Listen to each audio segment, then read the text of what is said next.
तो महात्मा है। यह स्थान जो है राम जी से पहले का है। गुप्तारी चक्रहरि तीर्थम तदुंतरे श्रेष्ठम गोप्रतारा विधम महात्मा विष्णु आस्थानांचा नामना गुप्तारी।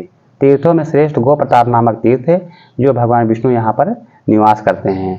इसमें स्कंद पुराण अयोध्या महात्मा वैष्णव खंड में लिखा है, जब देवासुर संग्राम हुआ था, देवताओं और राक्षसों में बहुत भयंकर युद्ध हुआ।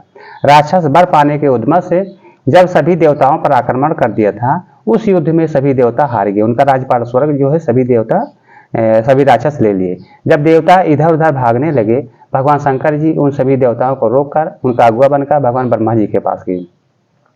सभी देवता भगवान ब्रह्मा जी को भी अपना अगुआ बनाए। अगुआ बनाकर सभी देवता भगवान विष्णु जी के पास गए। जब वहां पर गए, भगवान विष्णु योग निद्रा में थे। माता लक्ष्मी जो है भगवान के चरणों के समीप बैठकर उनकी सेवा कर रहे थे। नारद जी ऋषियों के साथ भगवान का उच्च स्वर से गान कर रहे थे। उसके बाद जो है गरुड़ जी भगवान के आगे खड़े होकर हाथ जोड़कर उनकी स्तुति कर रहे थे। जब सभी देवता भगवान की स्तुति किए, तब भगवान विष्णु अब आप प्रसन्न हुए, अपना नेत्र खोले। भगवान विष्णु ने कहा कि हे देवताओं, मैं अपने योग से जान गया हूँ आप लोग यहाँ क्यों आए, क्योंकि आप सबका राजपाट स्वर्ग जो है सब चला गया है। आप सब बलहीन और तेजहीन हो गए, इसलिए चला गया है। स्वर्ग आदि प्राप्त करने के लिए मैं मृत्यलोक अयोध्या क्षेत्र में आप सबके बल वृद्धि तब तेज की वृद्धि के लिए तप का अनुष्ठान करूंगा, तभी आप जो है विजयी होंगे। देवताओं से भी कहा कि आप लोग भी जो है गुप्त रूप से तपस्या करें। ऐसा कहकर भगवान विष्णु जब बैकुंठ धाम से अंतर ध्यान हुए, तब यहाँ पर भगवान विष्णु चतुर्भुज रूप में प्रकट हुए। नीचे भगवान विष्णु गुप्त रूप से तप करने लगे। तप करने से पहले भगवान विष्णु के हाथ से सुदर्शन चक्र यहाँ पर गिर गया था। जब तप करते हुए बहुत दिन बीता, भगवान के प्रभाव से सभी देवताओं को अपार बल अपार तेज हुआ। जब पुनः सभी देवता युद्ध किए, उस युद्ध में सभी देवता विजयी हुए। अपना राजपाट स्वर्ग जो है सभी देवताओं को प्राप्त हो गया। स्वर्ग आदि प्राप्त करने के बाद सभी देवता भगवान का दर्शन करने के लिए, भगवान का धन्यवाद देने के लिए अपने गुरु बृहस्पति जी की अगुवाई में जब यहाँ पर आए, तब भगवान विष्णु तप ही कर रहे थे। उनकी स्तुति किए, तब भगवान विष्णु प्रकट हुए।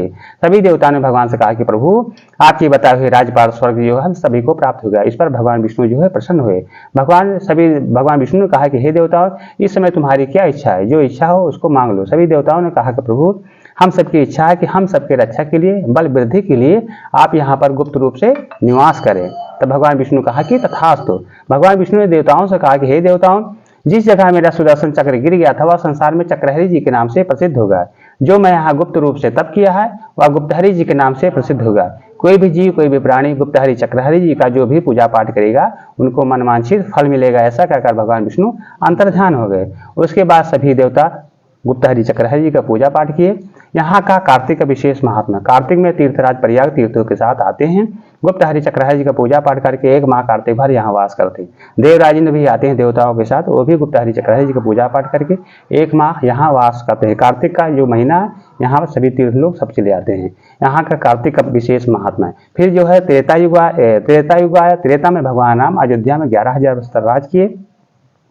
जब परम धाम को जाना हुआ तो सबसे पहले माता सीता गए। फिर उसके बाद जो है लक्ष्मण जी का राम जी ने परित्याग कर दिया, लक्ष्मण जी चले गए। राम जी अपने भाइयों पुत्रों का राज्याभिषेक कर दिए थे। उसके बाद राम जी अयोध्या से हनुमान जी, जामवंत, विभीषण, दुविध, मयंत 5 लोगों को राम जी ने अयोध्या से रोके और शेष सभी लोगों को अयोध्या से पैदल लेकर यहाँ पर आए। जो वाल्मीकि रामायण उत्तरकांड में लिखा है कि राम जी सरजू तट पर पहुंचे, तो उसके बाद जो है सरजू जी का जल बढ़ा था। सरजू जी का जल में जो भंवर घूमता, उसको राम जी देखते हुए एक उत्तम स्थान पर गए। जो वाल्मीकि रामायण में लिखा, एक उत्तम स्थान वही जहाँ भगवान विष्णु तप किए। उसके बाद राम जी यहाँ प्रजा सहित पहुंचे, तो आकाशमंडल में ब्रह्मा जी सभी देवताओं के साथ करोड़ों विमानों के साथ उपस्थित हो गए। सभी देवताओं में अपार प्रसन्नता, अपार खुशी हुई कि प्रभु अब अपने निज धाम के लिए जा रहे हैं। जिस कार्य के लिए भगवान का अवतार हुआ था वह कार्य पूर्ण हो गया है, अब अपने परम धाम के लिए जा रहे हैं। सभी देवता भगवान के ऊपर पुष्प की वर्षा किए, भगवान की स्तुति किए। उसके बाद सभी देवता अप्सराएं जो है नित्य गान, सभी लोग जो है यहाँ उत्सव मनाए, नाचे गाए, सभी लोग उत्सव मनाए। फिर यहाँ जो है 3 प्रकार की वायु बहने लगी। राम जी सरजू जल का स्पर्श की। आकाशमंडल में ब्रह्मा जी ने कहा कि हे ककुश नंदन भगवान श्री राम, आपको अपने परम धाम आने का आपका स्वागत है। आप चराचर के स्वामी हैं। आप जिस स्वरूप में आप जाना चाहें आप उस स्वरूप में प्रवेश करें। यदि आप अपने वैष्णव स्वरूप में जाना चाहते हैं तो आप अपने भाइयों के साथ वैष्णव स्वरूप में प्रवेश करें। राम जी भाइयों के साथ, भरत शत्रुघ्न के साथ सशरीर विष्णु रूप में हो गए थे। उन शरीर का त्याग नहीं लिखा है, सशरीर विष्णु रूप। राम जी ब्रह्मा जी से कहे हे ब्रह्मदेव, ये सब जितने अयोध्या वासियां हैं ये सब मेरे भक्त हैं, अपना सुख संपदा